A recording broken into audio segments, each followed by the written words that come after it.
We've got three speakers tonight. So myself, the least exciting, is at the end, so you'll probably tuned out by then. But we've got Annaliesse Blincoe at the beginning, and we've got Tom Townend in the middle. And I'm going to introduce each of them as we go. Welcome, and thank you for being here. The first speaker is Dr. Annaliesse Blincoe, who is a paediatric immunologist and allergist who works at Starship and in private practice in Auckland. She trained in New Zealand at Starship, and she completed her immunology training at Montreal in Canada, and worked there mainly in immune deficiency, but also spent some of her time in the oral food immunotherapy clinic. She's been back in New Zealand since 2018, and some fun facts: if she wasn't a doctor, she wanted to be a TV chef, and she's a mum of two crazy girls. So thank you very much, Annaliesse, for joining us, and we look forward to hearing about cow's milk protein allergy in infants. Thanks, Anna. I like the fun fact. I think it goes with being an allergist, and it helps to be a little bit of a foodie so you know what goes into things. My apologies that I can't be down there in Christchurch with you all tonight. I have drawn the straw of being on call, and also a little bit of apologies if my phone goes off. Hopefully it won't be anything urgent. We've dealt with a little bit of that with some anaphylaxis today already. So I'm going to share my screen. Just let me know if there's any issues that come up with screen share or anything in this great Zoom world. Okay, cool. So tonight I'm going to talk a little bit about cow's milk allergy in specific in infants, as it's one of the most common things that obviously we see and that you would also see in your clinic and your practices.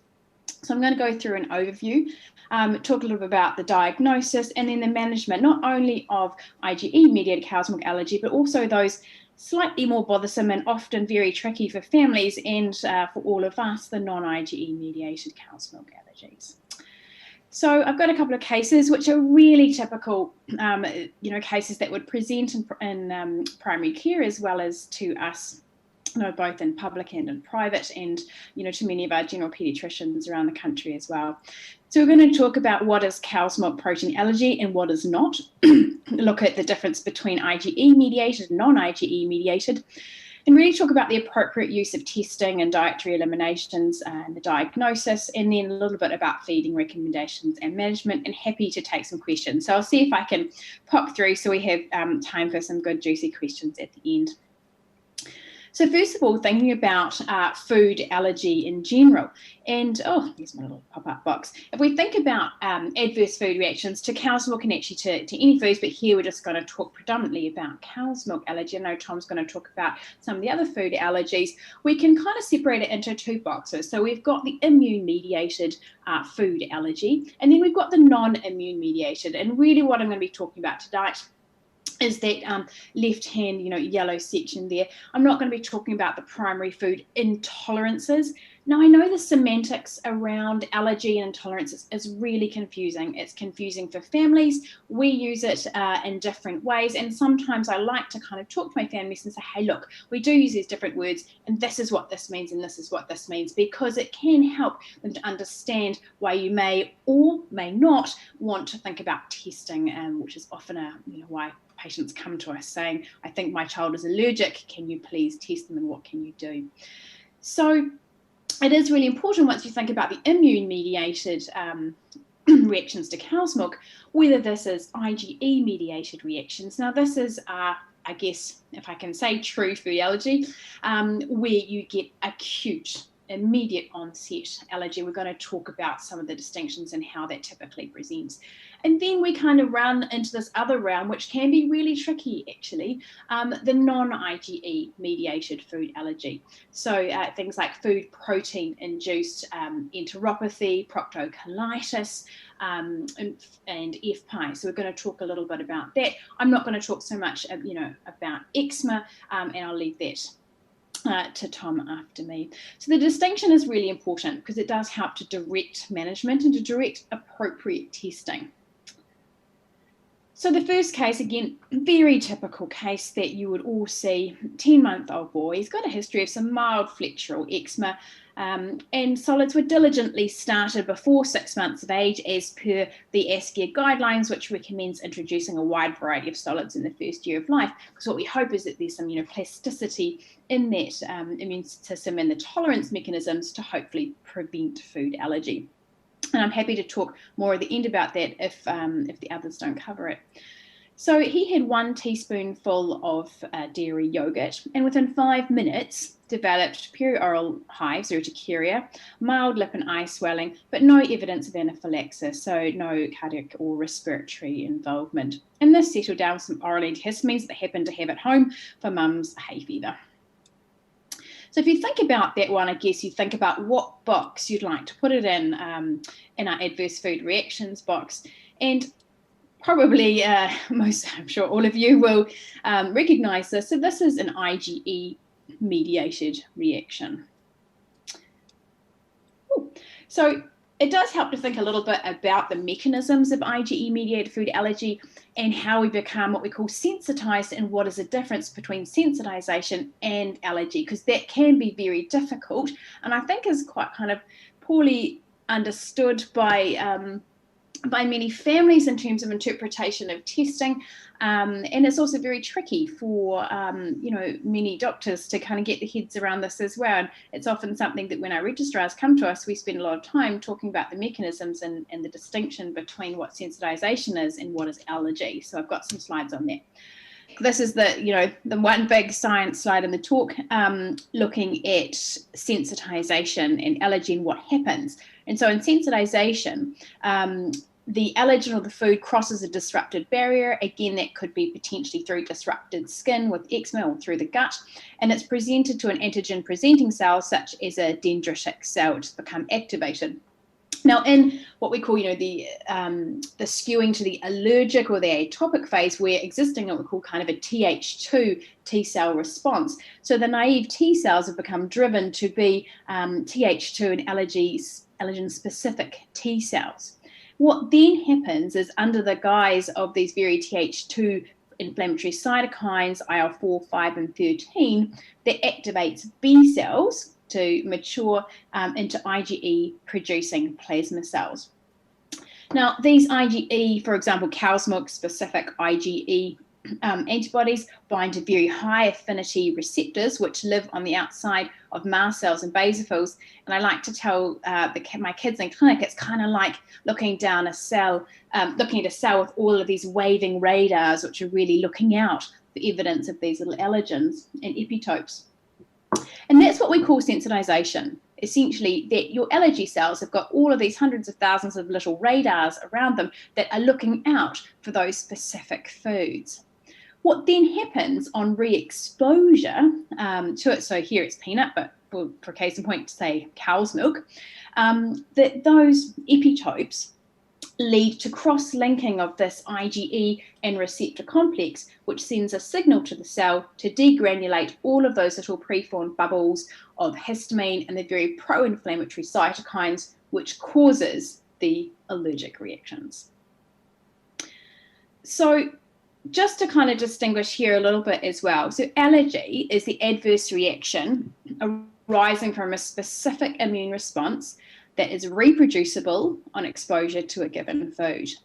Sensitization is the test result, okay? It is the presence of, well, not just a test result, but the presence of specific IgE against an allergen on skin prick testing or serum-specific IgE, otherwise known as RAS testing, okay? So sensitization does not necessarily equal allergy, okay? You could be sensitized and happily tolerating a food for a very long period of, tolerating a food.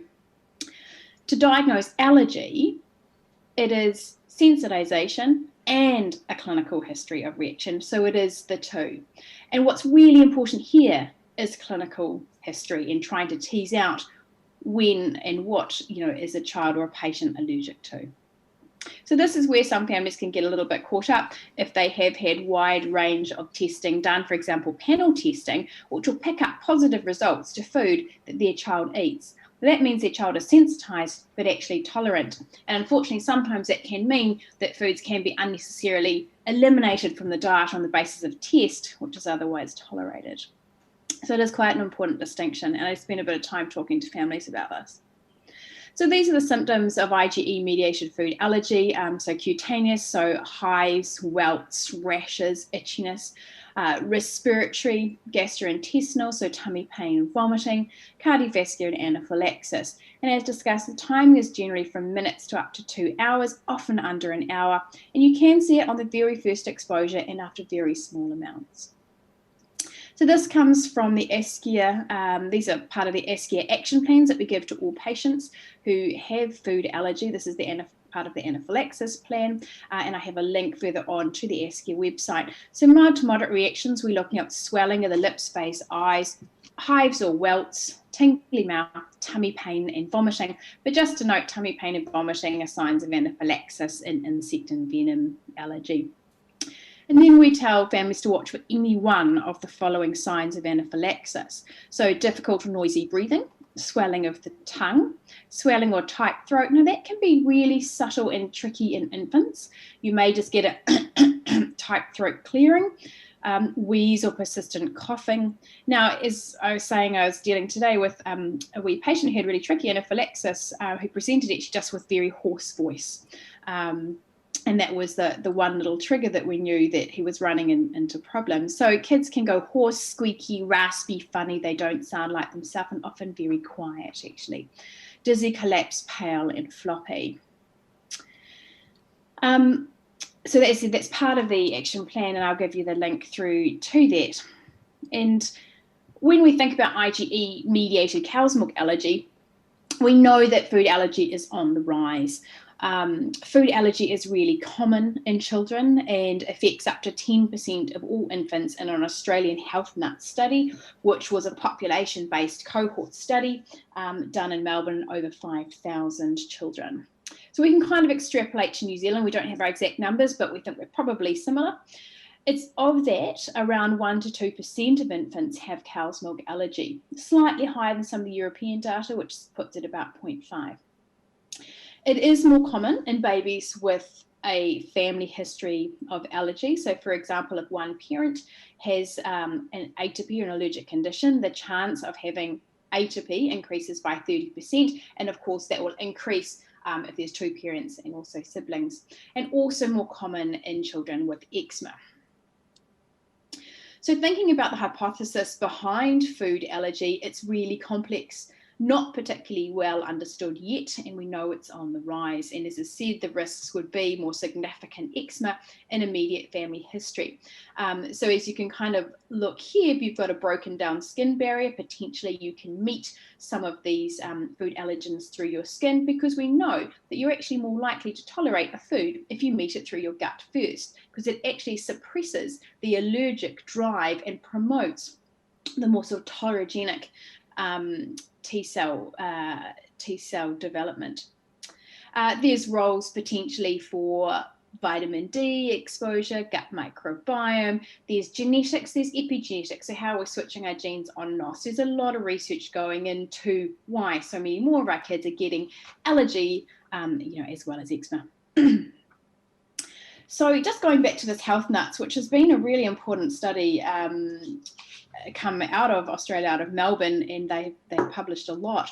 So what they basically did is took 5,276 children who presented for their immunisations and performed skin prick testing to 4 common foods. And if they had a positive skin test of over 1 millimetre, they had an oral food challenge, and they also looked at their specific IgEs.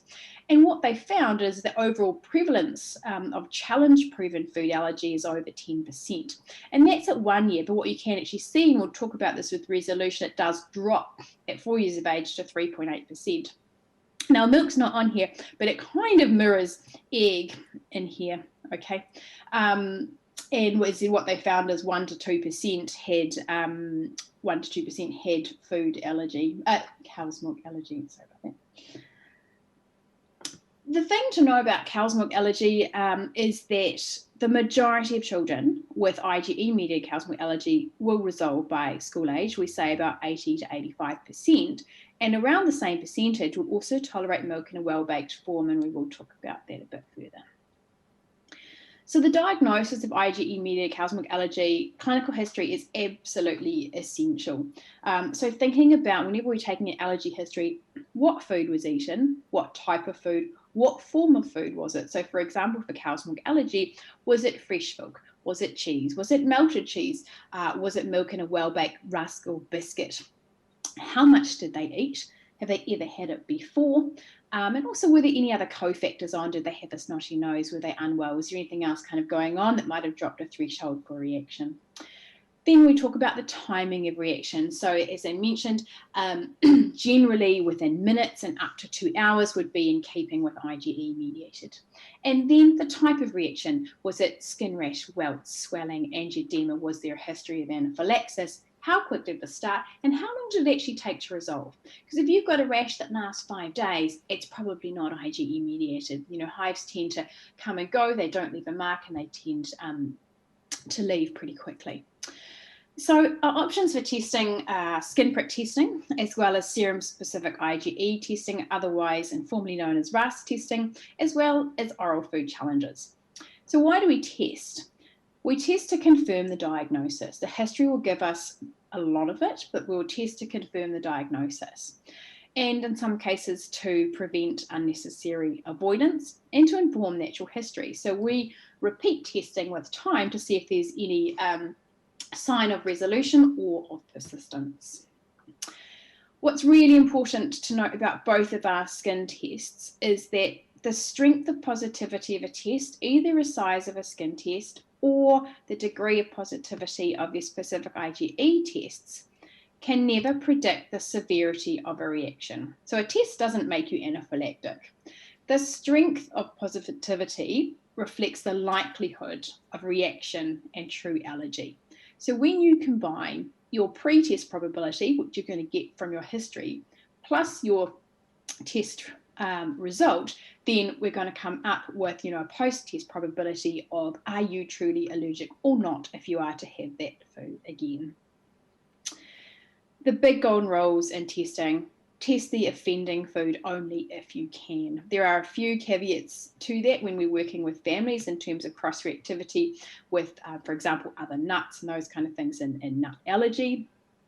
Don't test foods that are already tolerated. You might find they're positive, which means they're sensitized, but they're tolerant, and we try really hard to avoid eliminating food from kids' diets that they tolerate, because they could actually lose tolerance with time, and that's a real shame. And avoid panels if you can. So test us specifically for what you're wanting. So skin prick testing, very easily done. We like it because it is quick, simple, generally well tolerated, although tricky if you have a moving target. 10 months old like this little boy, often quite interested in it. I tend to draw a snowman and ask them to keep the snowman still so I can put the bubbles on. Sorry, just lost my train of thought there. What we do is we do this on the forearm or on the back, where we just go skin prick test, just put a little bubble of the allergen extract and then just prick through into the epidermis, which is basically what we're doing is finding those specific IgE receptors bound to the cutaneous mast cells. That's what we're doing. So we're trying to get that degranulation and get that wheal and flare there. So after 15 minutes, we measure that in millimeters.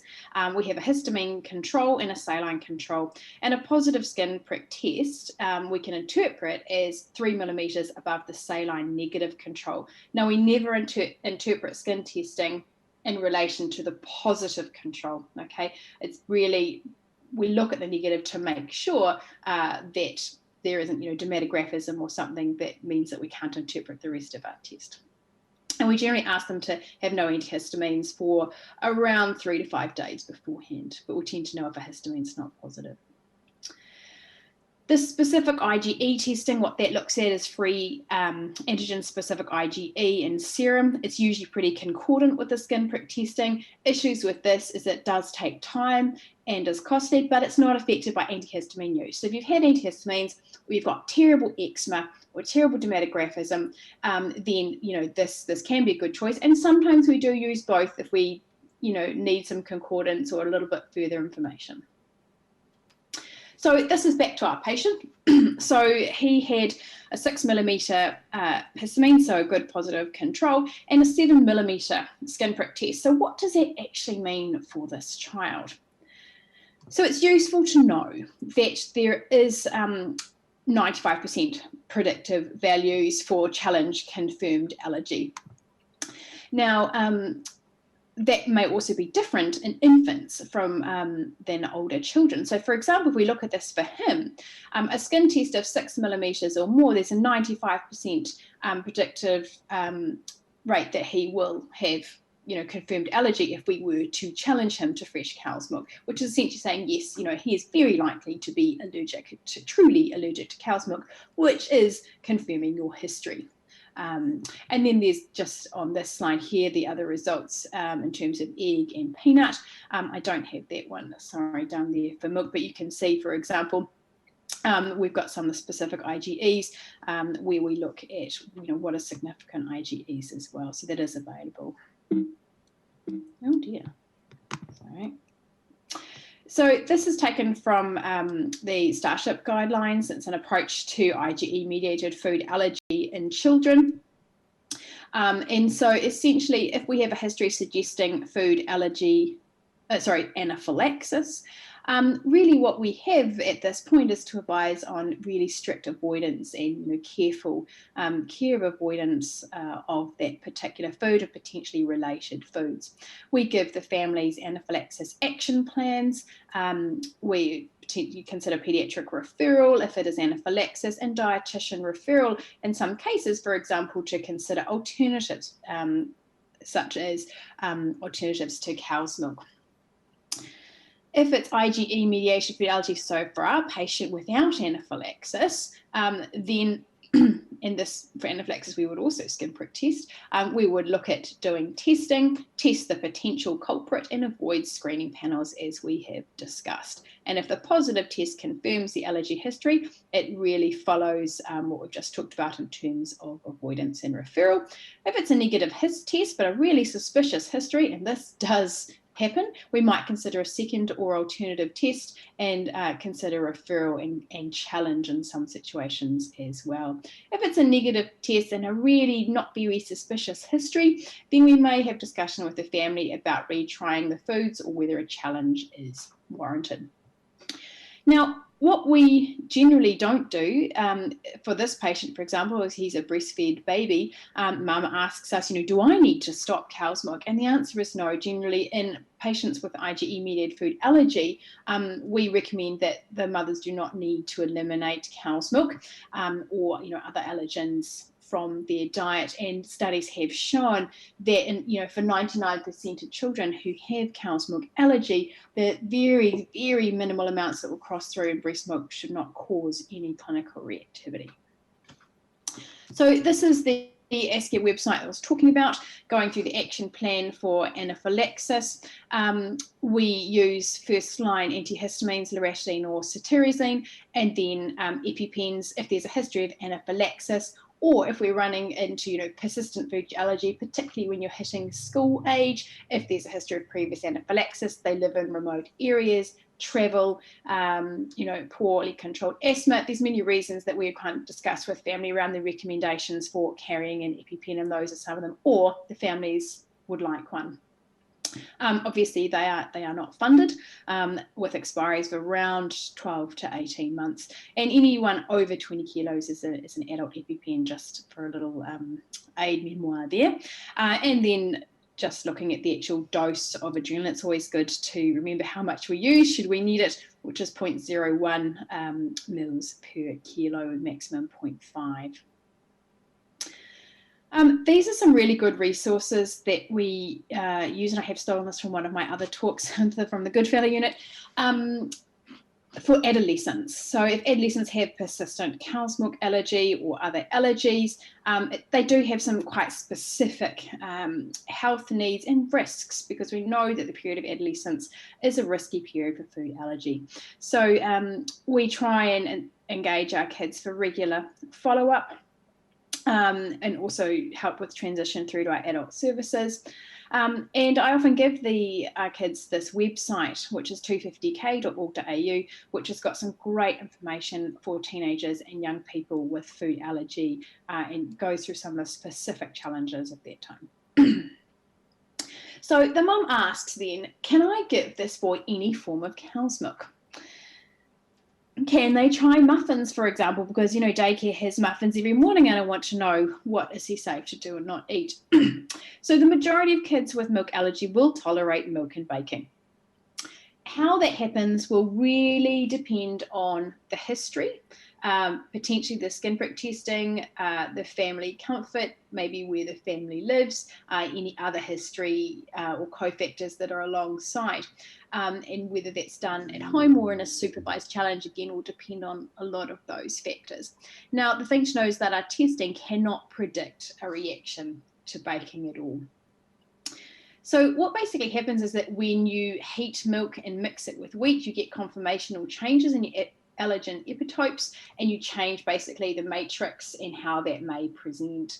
So we know from previous studies that those that patients that tolerated baked milk were more likely to develop tolerance. However, further studies have shown that were these the kids that were likely to outgrow it anyway, or was it that they were regularly eating things that would promote tolerance, or is it really a combination of the two?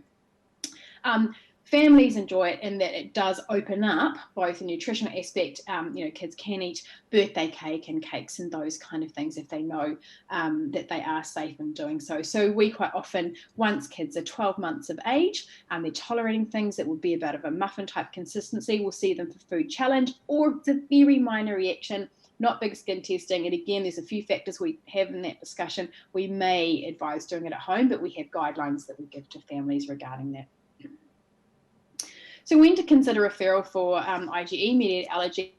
So with a history of definite or possible anaphylaxis, allergy to cow's milk, or other nutritionally important foods, or multiple food allergies, where you're not quite sure about the diagnosis or how to interpret results. Food sensitization, where supervised challenge might be necessary to clarify whether there is truly a clinical allergy. Allergy to some particular allergens like peanuts and nuts, where the risk of severe allergic reactions is high, and in kids with asthma and food allergy, because it is a risk factor for more severe reactions, and persistent food allergy. So that's kind of taken us through the bulk of the big IgE mediated. Now we're going to delve into what can be quite tricky and challenging, and also very stressful for families.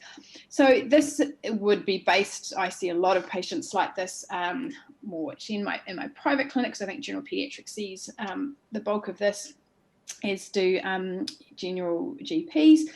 So this is a 4-month-old girl, exclusively breastfed baby, presents with a 1-month history of loose, explosive stools with occasional blood. She's very unsettled. She's got abdominal discomfort, disrupting the sleep of the family and the child. Mum is tired and stressed.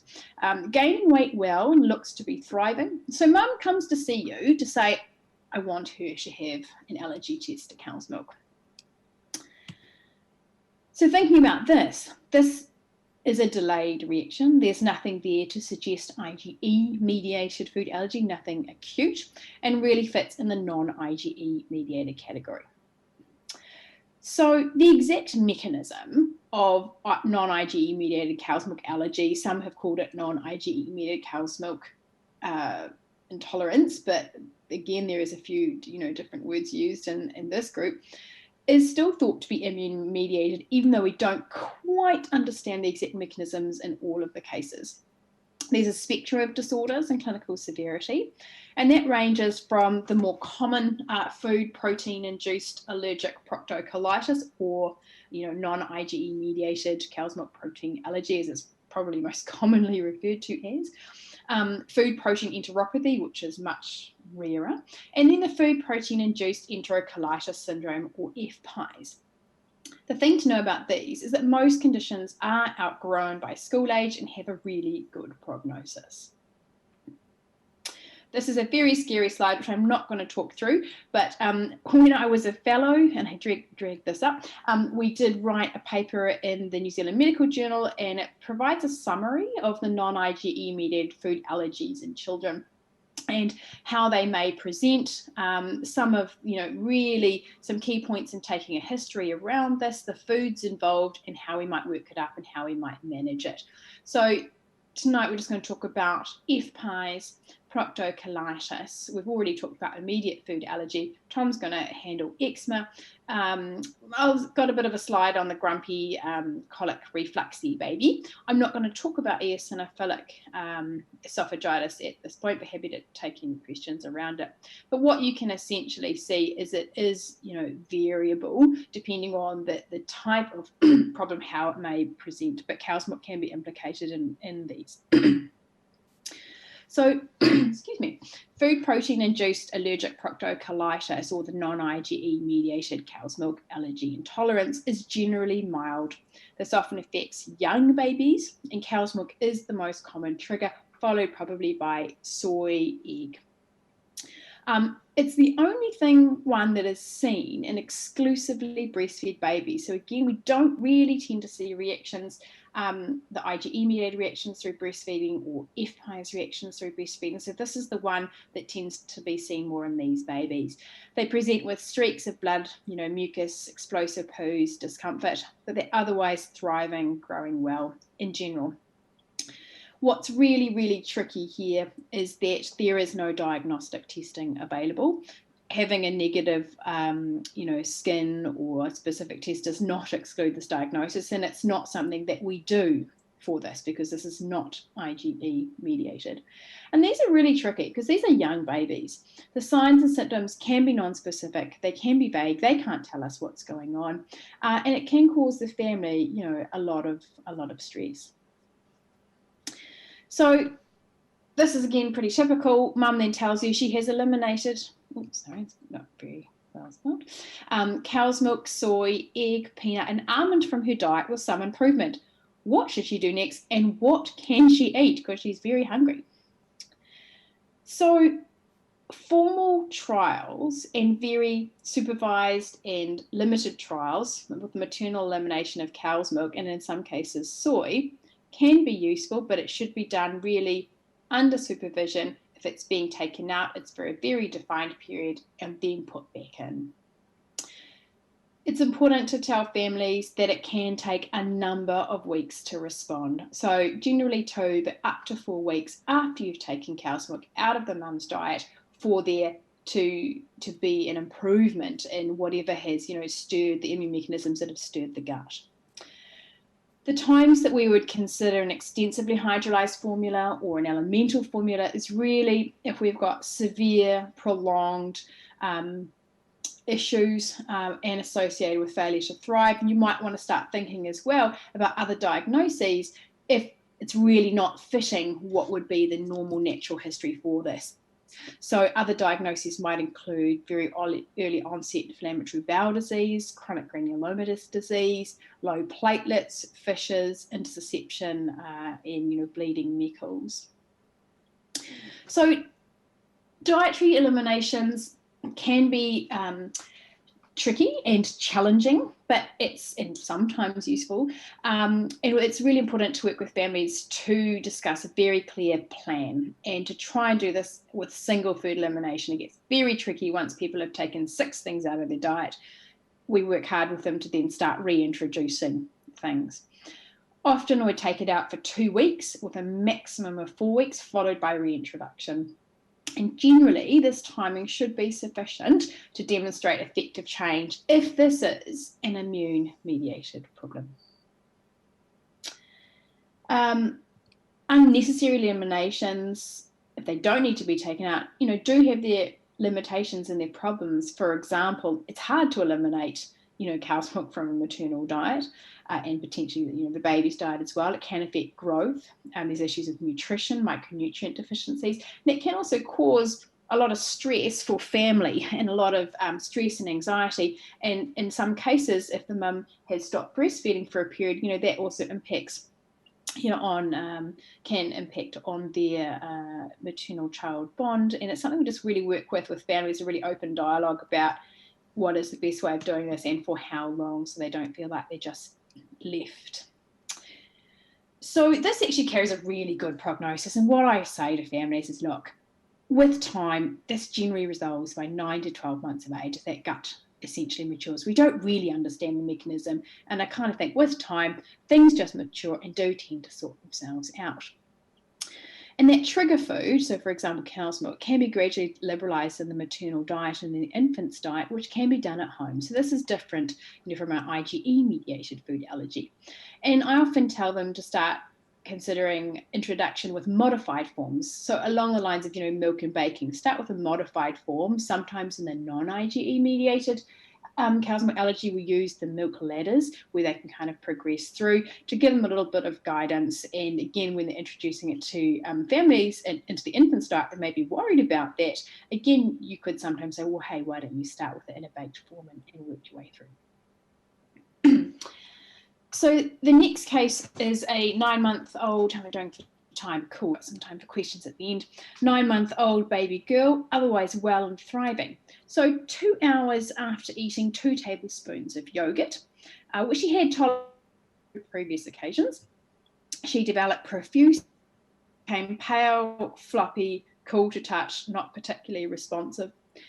So the family called an ambulance and she was rushed to the emergency department and diagnosed with viral gastro and managed with oral rehydration and sent home. This is a very typical story. 2 weeks later, she retried yogurt again, woke from sleep 3 hours later with profuse vomiting, pallor, less responsive, again, cold, temperature was down. This is a pretty textbook description of FPI, so food protein induced enterocolitis syndrome. So this is non-IgE mediated adverse reaction to food. It is quite impressive reaction. However, there is a spectrum of clinical presentation for this. This one is thought to be T-cell mediated and it is a delayed reaction. So between 2 and 4 hours, they present with acute onset of severe vomiting, diarrhea, dehydration, and possible shock. So these kids are often diagnosed with gastro and shock from gastro on a number of occasions before it really comes through that this is FPIES. So cow's milk is one common trigger. Other common triggers would include rice, egg, soy, fish, and wheat. And interestingly, looking at Melbourne data, we've got slightly different foods that cause problems than we see over in North America and in Europe, which may reflect really what we have in our diets. Most kids will only react to 1, possibly 2 foods only. So with FPIES, again, kids generally outgrow this by school age, which is really reassuring for families. We advise avoidance of the trigger food because even small amounts can cause problems.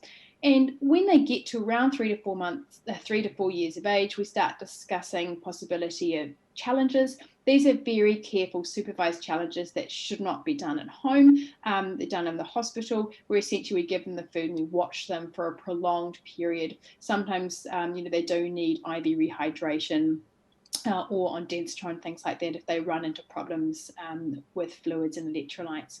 And always give the family FPIES action plans. There's a lot of information on FPIES for families on the ASCIA website. Again, the address is up on the top of the plans, which goes through really what it is, and they can take this with them, when they travel or to kindy or at school. So mild to moderate symptoms of vomiting and diarrhea.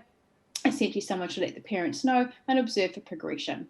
If they have severe symptoms, so pale and floppy, cold to touch, then they should phone the ambulance. They may need some fluid resuscitation. And sometimes I also give families some antiemetics on densitron at home if they've had significant or multiple reactions. Now, antihistamines and adrenaline do not play any role in the management of FPIES. This is not IgE mediated. Just one slide on food protein enteropathy. This is very rare, it's uncommon, it is severe. So this is vomiting, diarrhea, poor growth. Cow's milk is a possible trigger. These kids really are sort of out of the box and require specialist review and possible biopsy to actually look at what's going on. So really, when a child presents to you with reactions to cow's milk, the history is the most important thing in determining what it might be, because that will help you to determine what kind of testing can I do and what is the management for that child. So again, what we talked about at the beginning there, what is the trigger? What is the food, the amount, the form, the type, how many times have they had it before? What forms are tolerated? For example, baked form, butter. Now, lactose-free, they often say, I tolerate lactose-free, but that still has cow's milk protein in it. So if they tolerate lactose-free, it's probably unlikely they're truly cow's milk allergic. And just to note that goat milk shares extensive over 95% cross-reactivity with cow's milk. So generally, if they're going to react to one, they will react to another.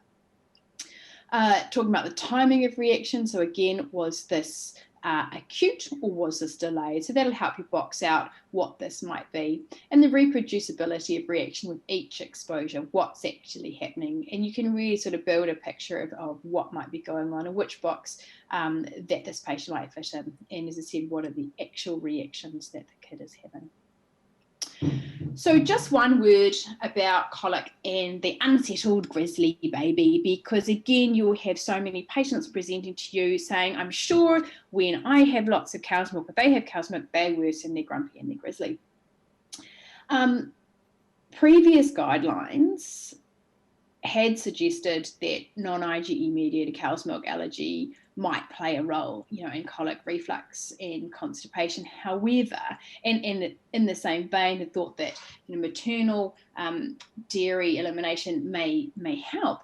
But a more recent review that was just actually published this year in JAMA Pediatrics looks really at the evidence around common infant symptoms and cow's milk allergy. So this again has come out of the Melbourne group.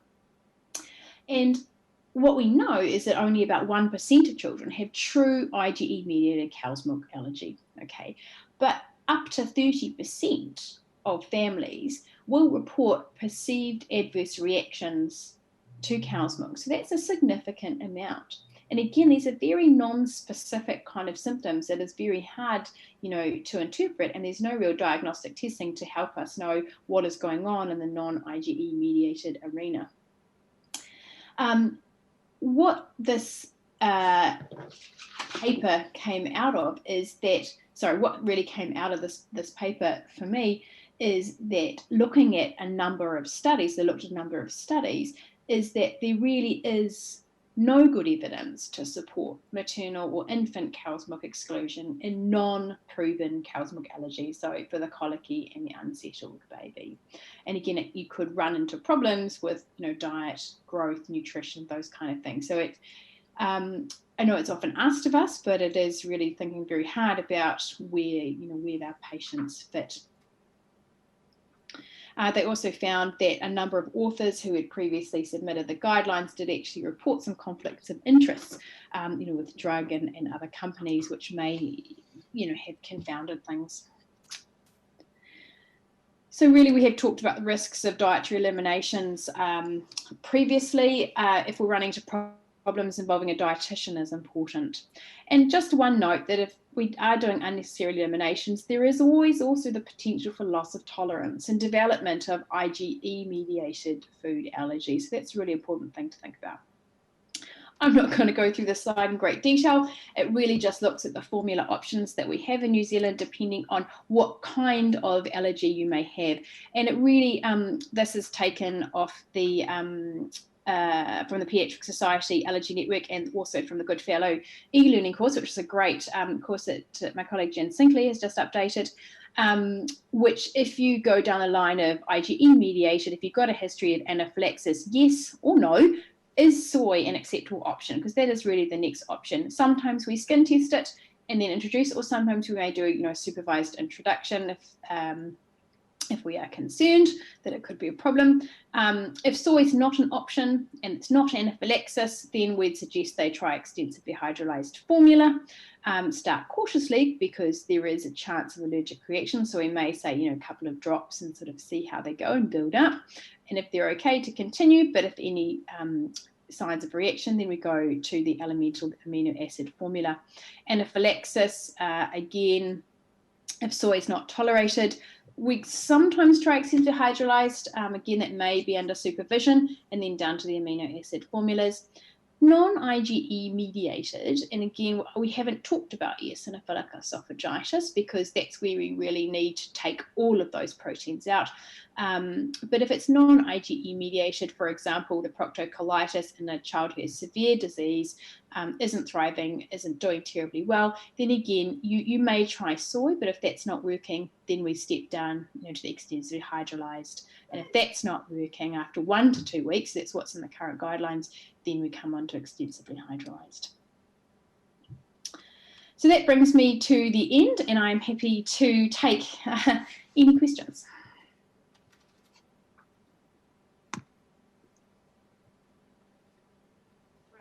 Annaliesse. That's awesome.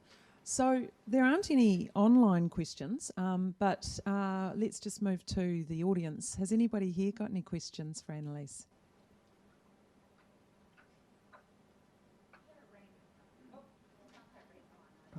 Yeah, you do. You have to speak into this.